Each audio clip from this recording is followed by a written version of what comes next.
Tingginya angka kecelakaan lalu lintas yang terjadi di sejumlah daerah dan juga memakan korban jiwa, Satlantas Polres Aceh Timur memperketat pengawasan terhadap penggunaan mobil bak terbuka yang membawa penumpang.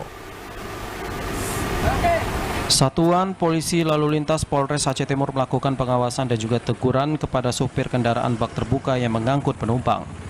Pihaknya pun meminta kepada para sopir bak terbuka yang membawa penumpang untuk tidak melanjutkan perjalanan.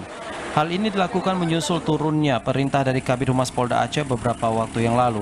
Kanit Turjawalik Satlantas Polres Aceh Timur Aibda Ismanto mengatakan, usai terjadinya kecelakaan naas yang menyebabkan 5 orang meninggal dunia dan juga sejumlah kasus lain, kini pihaknya langsung memberhentikan para pengendara dan meminta kepada mereka untuk tidak membawa penumpang dengan mobil bak terbuka.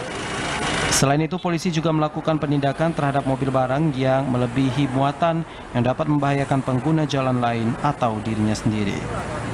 Untuk kegiatan di hari kemarin dan seterusnya akan kami lakukan, berarti kalau ditemukan mobil bak terbuka membawa penumpang, akan kami suruh putar balik dan kami suruh pulang, jangan lagi melintas di jalan raya. Itu karena apa? Karena mobil bak terbuka begitu benturan, penumpang yang di belakang ini akan terhampas keluar semua. Itulah mengakibatkan banyaknya korban jiwa.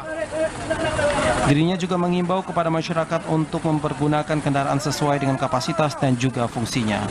Dari Aceh Timur, Said Maulana, TVRI melaporkan.